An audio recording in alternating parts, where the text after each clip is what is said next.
Tonight, forced treatment for drug addiction. The Saskatchewan government introduces a controversial bill. Concerns over a proposed Regina road that would ease traffic, but cut through a conservation park. And Prince Albert teens face off against first responders, all part of a sports challenge for a good cause. This is CBC Saskatchewan News.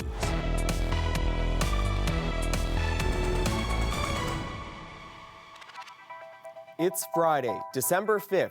CBC Saskatchewan News starts right now. Good evening, and thanks for joining us. I'm Alexander Silberman. The Saskatchewan government is moving to force people into drug treatment centres under a controversial bill.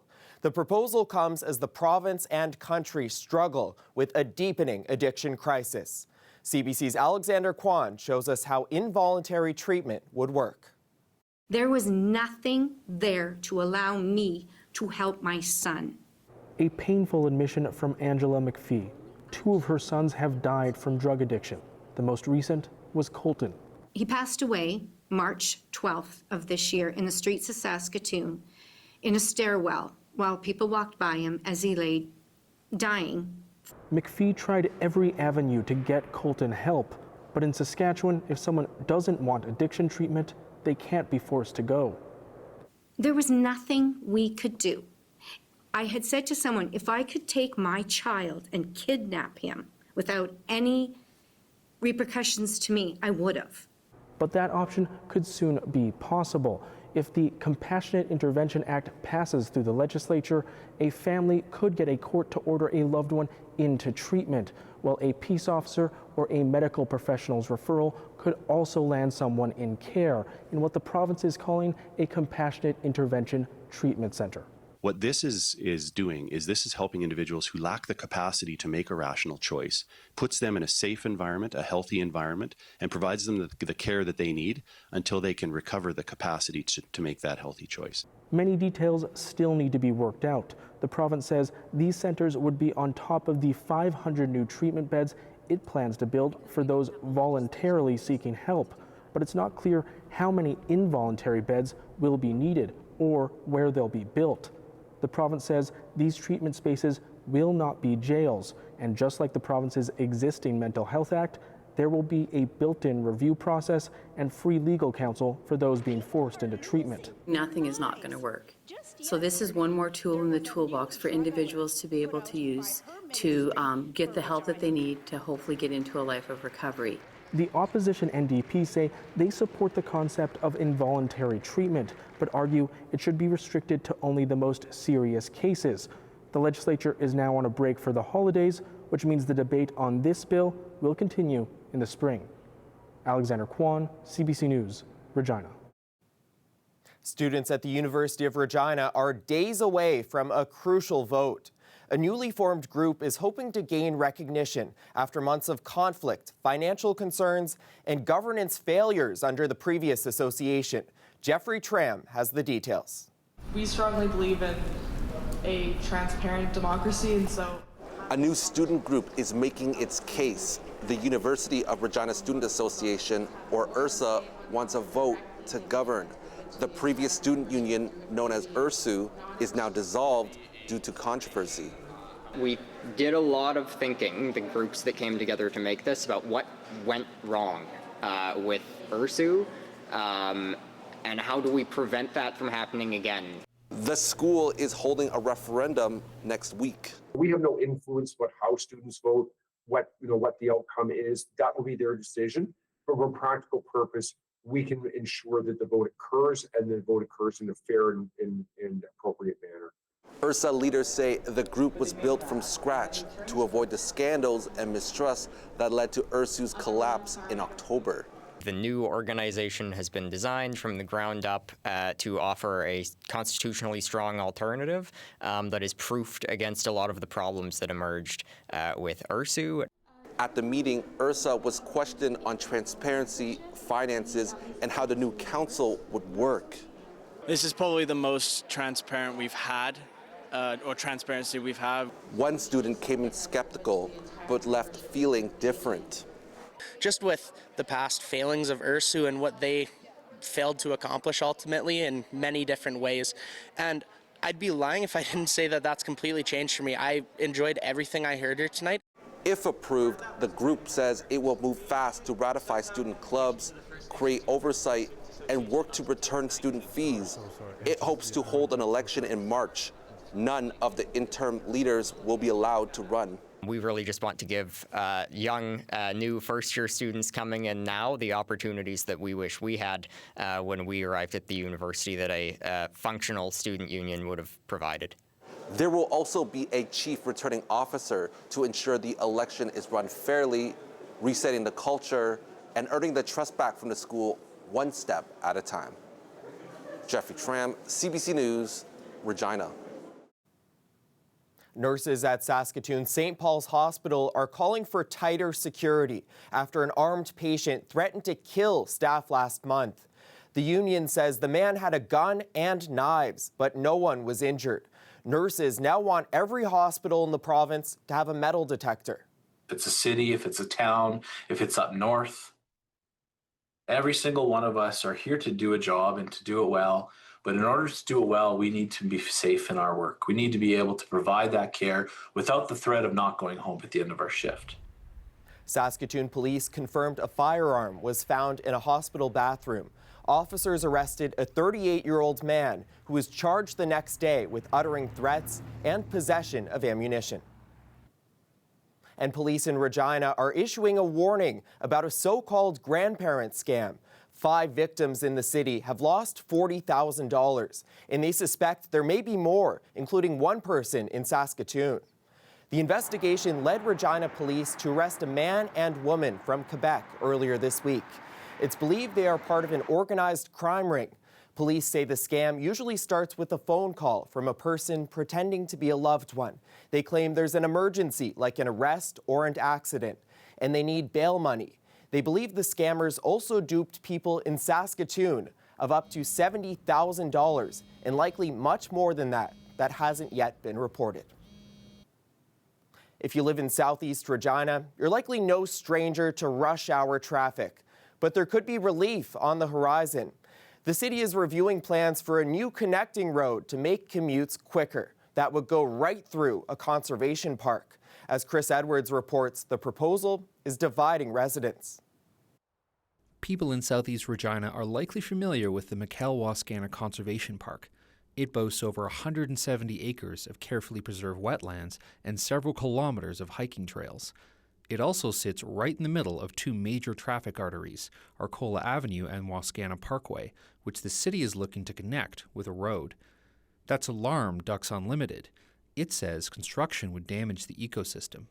We've got increased wildlife collision, the dissection of an already fragile ecosystem, and that which causes the loss of ecosystem services in some degree, and then a modification of the hydrology, which will cause further loss of ecosystem services. Ducks Unlimited administers an easement over the land that prevents regular development. But there are ways around that easement that the city says it's currently studying. The city councillor for the area, Mark Burton, says the project is necessary and that connecting major neighborhoods has been planned for years. The fact is the vast majority of the residents of the Southeast are frustrated and quite upset with the traffic conditions in the Southeast, and they're looking for solutions. This has been planned for decades, that this would be the route that connects it, and that's why it was there. And it's designed to be the proper secondary road, not a major highway like the Ring Road or the bypass.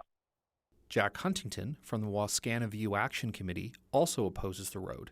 He acknowledges that traffic is an issue, but points to a 2022 study by engineering firm KGS Group that said the road isn't necessary.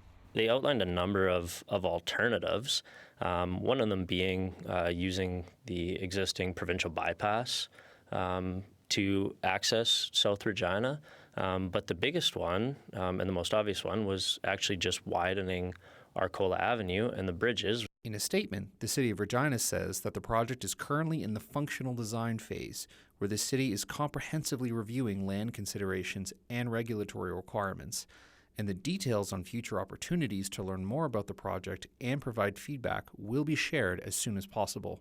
Regardless of the outcome of those reviews, construction, if it happens, is still years away. Chris Edwards, CBC News, Regina.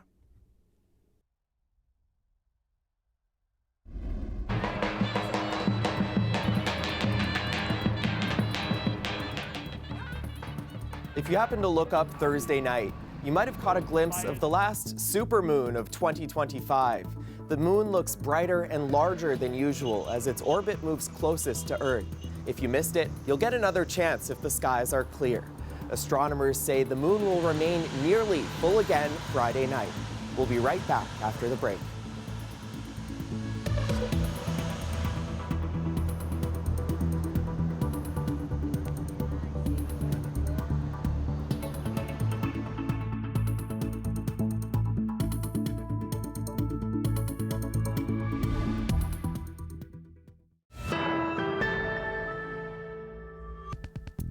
Welcome back.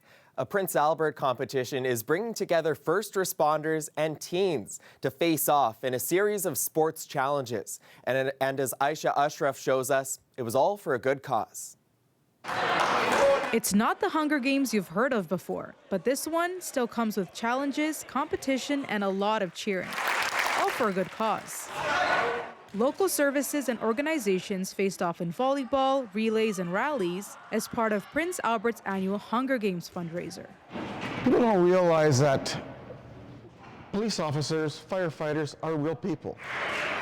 Beyond the competition, the event helps break down barriers between first responders and young people. So I think it's very important that our youth understand there's a lot of pressure in these jobs, and we appreciate the work they're doing. This year, the event brought in food hampers and a record-breaking $15,000. But it wasn't always this big. It all started with this, when cadets from Carry the Kettle and the Dakota Nation challenged their local RCMP to a friendly volleyball game in 1998. Now, almost 30 years later, it's grown into a full community tournament to help fill shelves at the Prince Albert Food Bank and to win bragging rights. In the standings, the Saskatchewan Marshal Service came out on top.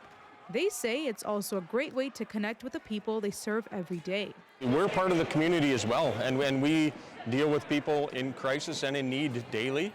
And I think that it's important for us to be a part of the community and contribute to things like this and organizations to help them out and to make our community better. For the cadets, the event is as much about connection as it is about competition. Yeah, this is like an opportunity for us to get to know each other. We don't usually play sports. It's awesome seeing all these cool, important people. I love seeing the firefighters. They were really nice, and so is everybody else. They've been awesome. And organizers say that's what the Hunger Games are all about. Aisha Ashraf, CBC News, Prince Albert. Well, it was a very special day for our CBC radio show, Blue Sky. Host Nicole Huck broadcast live at Regina's Victoria Square Mall to celebrate food and promote our Make the Season Kind campaign. Take a look.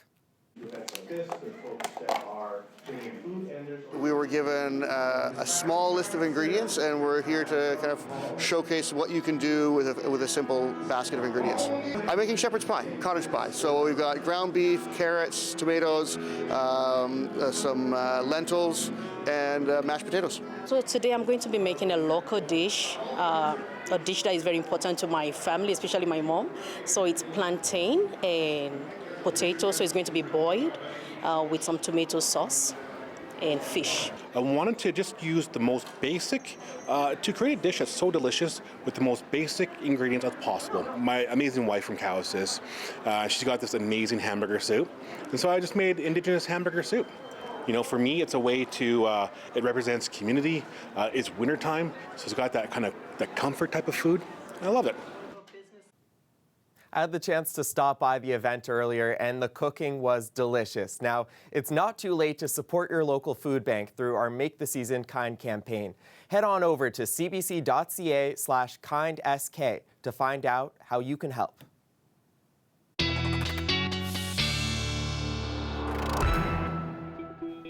And it's time to check in with CBC weather specialist Riley Lachuk.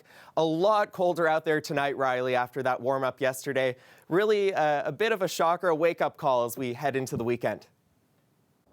Well, thanks, Alexander. Yeah, I mean, not as warm as it was on Thursday, and that's because we have seen a cold front start to push southward across the province as we've gotten throughout the day. So in Regina, high temperature reaching -5. This is actually pretty close to seasonal for this time of the year. Saskatoon also -5, but you can kind of see where that cold front sits across central parts of the province. North Battleford getting up to -6 this afternoon, Kindersley at -1. So the southwestern corner of the province still on the warm side of that. And as we see some of that cooler air intersecting with the warm air to the south, that has started to introduce another round of some flurries into southwestern and western parts of the province as we've gotten throughout the day today. I mean, pretty light in nature, but I mean, combined with a little bit of wind, doesn't take a lot to start to blow some of that around and create some visibility concerns. So just keep that in mind as we head into the weekend here, and we are looking at another couple of rounds of snow as we get through the next few days across the province here, which I'll go into a little bit more detail on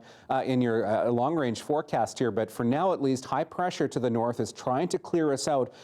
Doesn't do a great job. So, I mean, more northern sections into more of a sunny day as we head into the day on Saturday, but remaining in the cloud cover for much of south and central. And out of some of this cloud cover, there still is the chance that we do get into some lingering flurries through the day on Saturday. But then we see the next in this parade of clipper systems pushing across the province as we get into Sunday. Again, like they have been this week, quick movers. So first thing in the morning, looking at snow through Saskatoon, Swift Current into Moose Jaw. By the time we get into the afternoon, it's wrapped up across the province. So another quick push of a few centimeters of snow as we head through the weekend. Maybe a bit of clearing in behind this as we then prepare for the next one to push in the province as we get through the day on Monday. So just prepare for this sort of up and down sky and temperature-wise trend to continue as we get through the next at least week here really across the province. I'm looking at this pattern holding. So in terms of what we're looking at snowfall-wise, a pretty general 1 to 3 or 4 centimeters on the high end into southwestern parts of the province. So good dusting coming as we get through the weekend. Then we'll look at another round of this coming as we get into next week here. The constant, though, will be this ridge that we're under in the jet stream, this pocket of cold air that has slipped further south. So into Monday, parts of southwestern Saskatchewan and southern Alberta into the warm sector of this. But then as we push into the later part of the week, we are looking at that starting to come back into the cold side once again. So temperature-wise, -17, a cold one tomorrow in Regina. There's that chance of some flurries pushing through as we get into Sunday. Another round of that coming as we get into Monday, Tuesday at -5. And then we're starting to drop back down closer to -20 again by the time we get to the end of next week. Saskatoon -21, a bitter cold day into Saturday, a bit of a warm up with a bit of snow coming as we get through Sunday, Alexander, and temperatures remaining below seasonal right to the end of next week. All right, thanks, Riley. A funeral service was held for curling legend and longtime CBC reporter Colleen Jones. Her husband delivered the eulogy, saying his late wife left at peace, surrounded by loved ones. Know that she had made peace with her situation, and she departed peacefully in a place she loved, surrounded by those closest to her, and filled with gratitude for the blessings of our life together. Jones died last week after a 3-year battle with cancer. During her career, she won 2 Women's World Championships and was a 6-time Canadian Women's Champion. She was also a fixture on CBC News for nearly 4 decades. Jones was inducted into Canada's Sports Hall of Fame and appointed to the Order of Canada. She is survived by her husband, her sons Zach and Luke, and 1 grandson. Team Canada now knows its first-round opponents for next year's World Cup. The highly anticipated draw took place in Washington. Canada will face Switzerland, Qatar, and a yet-to-be-determined European nation. They'll play a round robin with at least the top 2 teams advancing. Toronto and Vancouver are the Canadian venues. At the draw, Donald Trump received an award soccer's governing body has never made before, the FIFA Peace Prize. The president of soccer's governing body has a close relationship with the American president.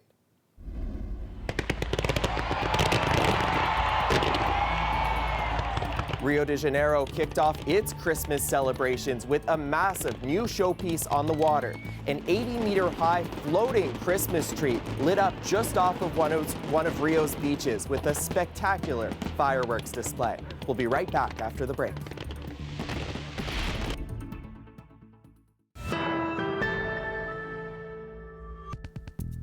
Welcome back. Grey Cup MVP Trevor Harris is speaking about his future for the first time since being re-signed by the Saskatchewan Roughriders. Harris says re-signing with the club just makes sense for him and his family. But after the Grey Cup win, some had wondered whether the 39-year-old QB would be looking to retire. However, Harris says he realized he wasn't ready to hang up the cleats. Talked to my wife that night when we were kind of at the party, and we kind of left and kind of just sat down, and she was just like, honey, this is kind of the way to go out, but how can you go out when you're playing like this and we enjoy being here so much? And she's like, I just can't see this being the end. And so, you know, kind of when she had said that, it kind of like it was the first time I kind of turned the page a little bit. And when she had said that, I was like, I think we should too. But let's still just wait a week because emotions are very high right now. And so on the drive home, she sent me a long text message, and I read it while AJ was driving, obviously. And at that point, I was like, I think I'm coming back to play. I just didn't really tell anybody yet because I was just still going to just let it marinate for a few days. The Riders can now turn their attention to other key free agents. Receivers Sam Emelis, Keyshawn Johnson, and Dante Myers will be able to catch passes from Harris once again should they return next season.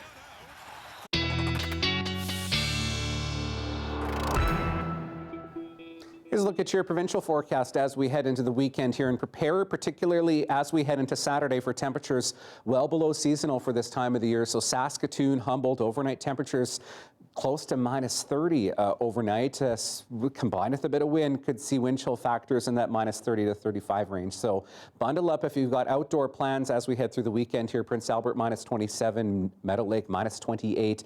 Looking at temperatures pretty similar across the north. Stony Rapids -31, -30 in Uranium City. Prepare for a chilly day as we head through Saturday. Temperatures barely making out of -25 territory as we get through the afternoon for northern parts of the province. The trade-off being lots of sunshine as we get through the day tomorrow, looking at -22 in Pelican Narrows, Cumberland House at -20 under the sunshine. For the south, you can see where that cold front sits as we see this high pressure sinking a little bit further south. Temperatures in the cloud cover at least closer to -10, but where we do get into the sunshine, Alexander, temperatures barely making it out of -20 for some of us into Saturday. Time to bundle up. Thanks, Riley. And that's how things looked in our province on this Friday. For more news anytime, head on over to our website. Thanks for joining us. Take care.